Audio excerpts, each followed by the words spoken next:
बन सके और इनको घुमाने के लिए बहुत तकलीफ होता था। घुमाने के टाइम जहां पे भी इनका कदम रुकता था या थोड़ा आराम करने के लिए सोचता था, इसके पीछे एक वाटर लगा रहता था हंटर मारने। जैसे गांव क्षेत्र में कोल्लू का बैल कहा जाता है, उसी तरह इंसानों से काम कराते थे। एक दिन में एक इंसान को 30 pound coconut 10 pound mustard oil per day 40 pound तेल निकालना पड़ता था। 40 पाउंड मतलब तकरीबन 18 किलो के आसपास 18 KGs oil per day. Possible नहीं है। काम को पूरा नहीं कर पाया या काम करने से रिफ्यूज करेगा, उनको नेक्स्ट पनिशमेंट में भी ऐसी एक सेमी सर्कल बनेगा। थोड़ा डिस्टेंस मेंटेन करेंगे, सभी लोग देख पाएंगे, क्लोज नहीं होना, डिस्टेंस मेंटेन करेंगे। यहाँ तक आ सकते हो आप लोग, चलो यहाँ तक एक सेमी सर्कल, थोड़ा डिस्टेंस मेंटेन करेंगे, सभी लोग देख पाएंगे। थोड़ा पीछे हो जाना छोटू, थोड़ा पीछे छोटू, थोड़ा पीछे हो जाना। आप लोग बैक साइड में प्लीज इधर आइए, इस तरफ आइए सर, आप लोग भी इधर आइए। और यहाँ पे देखेंगे इसे इंग्लिश में फ्लॉगिंग फ्रेम कहा जाता है। फ्रेम जो आपको दिख रहा है ये ओरिजिनल है। ये उन फ्रीडम फाइटर के साथ में जिनको भी यहाँ पे काम दिया गया है, नारियल का छिलका से रस्सा बनाने का काम या तेल निकालने का काम, जो भी काम का कोटा को अगर पूरा नहीं कर पाए या काम करने से इनकार करता है तो उनको बाहर लेके के सबके सामने खुलेआम में मारते थे। मारते वक्त सिस्टम ऐसा होता था कि first of all freedom fighters को टोटली नेकेड किया जाता था, शरीर से पूरे कपड़े निकाल दिए जाते थे। उसके बाद इनके हैंड्स, वेस्ट एंड लेग्स तीनों चीज को बांध दिया जाता था। एक क्लॉथ लेते थे, उसे एंटीसेप्टिक लोशन से भिगोया जाता था, जहां पे व्हाइट मार्किंग किया गया, यहाँ बांधते थे बटक्स में। अब मारते वक्त कहा जाता है कि शरीर पे किसी जगह नहीं, टारगेट एक ही जगह का होता था कि मैक्सिमम बेत इनका बटक्स में लगना चाहिए, जहां पे व्हाइट मार्किंग किया गया। यहाँ पे बेत मारने का रीजन ये कि यहाँ पे बेत मारा जाए, इंसान का डेथ नहीं होगा पर इनको तकलीफ बहुत ज्यादा हो।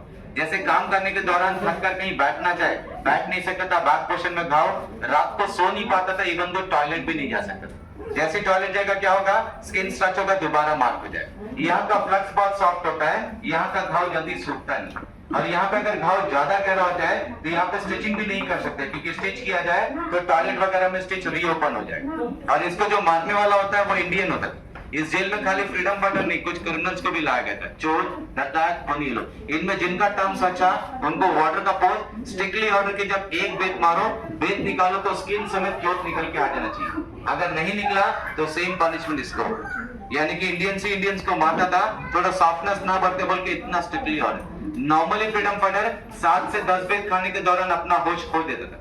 साथ में एक डॉक्टर होता था, पूरा मेडिकली चेकअप करके दोबारा होश में लेके आके 20 से लेकर 30 बेत यानी कि 20 to 30 टाइम्स एक ही जगह पे हिट किया जाता। ये यहाँ का सबसे ज्यादा टफ पनिशमेंट है। इसका ओरिजिनल प्लेस बैक साइड में देखेंगे, व्हाइट कलर का स्टैचू खुले आम में रख के मारते हैं। उसके बाद यहाँ पर आएंगे, इस पार्ट में देखेंगे आप लोग को 2 पार्ट में डिवाइड होना। प्लीज जितने भी लेडीज और बच्चे थे प्लीज इस तरह बजेगा, जेंट्स इस तरह बजेंगे। लेडीज और बच्चे सर आप इधर, लेडीज इस तरह बजेगा, लेडीज और बच्चे मैडम आगे एक सेमी सर्कल बस ऐसे करो। आप लोग इधर आ जाइए प्लीज, थोड़ा आगे आइए। तो देखिएगा यहाँ पे पेंटिंग के द्वारा 3 जगह के फोटोग्राफ्स को दिखाया गया। तीनों पेंटिंग को ध्यान से सुनिएगा, थोड़ा सा आप लोग पीछे तो देखिएगा, ठीक है भाई। पेंटिंग में जो पहला पेंटिंग आपको दिख रहा है, ये जो है अंडमान का सबसे पहला जेल बनाया गया था रॉस आइलैंड में 10 मार्च 1858 में। जगह का नाम को चेंज करके अभी नेताजी सुभाष चंद्र बोस जी के नाम से रखा गया। अंडमान का दूसरा जेल 1867 में बनाया गया वाइपर आइलैंड। रात को आप लोग शो देखेंगे तो शेर अली के बारे में बताया जाएगा, जिसने एक ऑफिसर का मर्डर किया था, उनको यहीं पे फांसी दिया था। जहां पे आप लोग खड़े हैं ये अंडमान का तीसरा जेल है सेलुलर जेल, आप लोग यहीं पे खड़े। यहाँ पे 4 तरह का पनिशमेंट रखा गया। पहला जो ड्रेस आपको दिख रहा है इसको बोलते हैं पनिशमेंट ड्रेस, हिंदी में कहा जाता है टाट का वर्दी। पूरा बस्ते यानी बोरे का होता है घोनी बैग। यहाँ पे एक फ्रीडम फाइटर को दूसरे के साथ बातचीत करना अलाउड नहीं था। अगर कोई भी एक दूसरे से बातचीत करता हुआ पाया जाए, उनको 14 डेज तक यानी कि 14 दिन तक ये ड्रेस को पहना के काम करेंगे। गर्मी बहुत ज्यादा, घमौरी, बदन में स्क्रैचेस, दिन भर काम करने के बावजूद रात भर इनका शरीर खुजलाता रहता। उसके बाद 3 तरह का बेड़ी, chain fitter, bar fitter and cross bar fitter, जिनको भी काम करने इस जेल से बाहर लेके जाएंगे कंपलसरी पहनना पड़ता। तो सबसे पहले देखेंगे गले पे राउंड सिरिंग, लकड़ी में नंबर्स लिखा जाता था जिसको कहा जाता है कॉन्विक्ट नंबर, ये इनको गले पे लगा के रखना पड़ता। जो फर्स्ट बैच का फ्रीडम फाइटर्स को लाया गया था उनका डेट था 10 मार्च 1858 में 200 क्रांतिकारियों को लाया गया, 200 फ्रीडम फाइटर। उस समय इनका जो जेलर था इंचार्ज, उनका नाम था जेम्स पीटरसन वॉकर। उन्होंने क्या करा, इनका नंबर जो है प्रेग से यानी कि कील से इनके माथे पे खोद के लिख दी।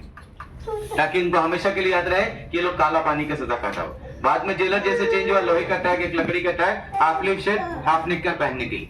चेन फिटर में सेंटर में चेन लगा हुआ है। चेन जो है फ्लेक्सिबल होता है, यानी कि काम करने के टाइम ये अपने नीज को बेंड करके घुटना को मोड़कर बैठ सकता था। पीरियड था 1 ईयर, 1 साल। उससे मुश्किल वाला होता तो इसको बोलते हैं बार फिटर। सेंटर में आयरन रॉड, हाथ से होल्ड नहीं करना पड़ता था, कमर से एक चेन इसको लॉक करके रखता था, यानी कि काम करने के टाइम ये अपने नीज को बेंड करके नहीं बैठ सकता क्योंकि रॉड बेंड नहीं होगा। इसका पीरियड था 6 मंथ, 6 महीने। सबसे डिफिकल्ट हुआ करता था क्रॉस बार फिटर। ना ही टांग को वो ज्वाइन कर सकता है, ना ही मोड़ सकता है। टांग को फैला कर रखना पड़ेगा, फैला कर चलना पड़ेगा। इसका पीरियड था 15 दिन। ये इनके स्वभाव के ऊपर निर्भर था। जो नॉर्मल होगा उनको चेन फिटर, डेंजर होगा बार फिटर, सबसे ज्यादा डेंजर को क्रॉस बार फिटर। पीरियड था 1 साल 6 महीना 15 दिन। तो यहाँ पे मैंने आप लोगों को पनिशमेंट्स के बारे में एक्सप्लेन किया, सभी लोगों को समझ में आया। 5 मिनट का समय है। जिस मॉडल का फोटोग्राफी करना चाहिए अभी आप लोग कर सकते हो। इसके बाद हम लोग सेल देखने के लिए चलेंगे। एक 10 मिनट्स का ब्रीफिंग बचे। So hot.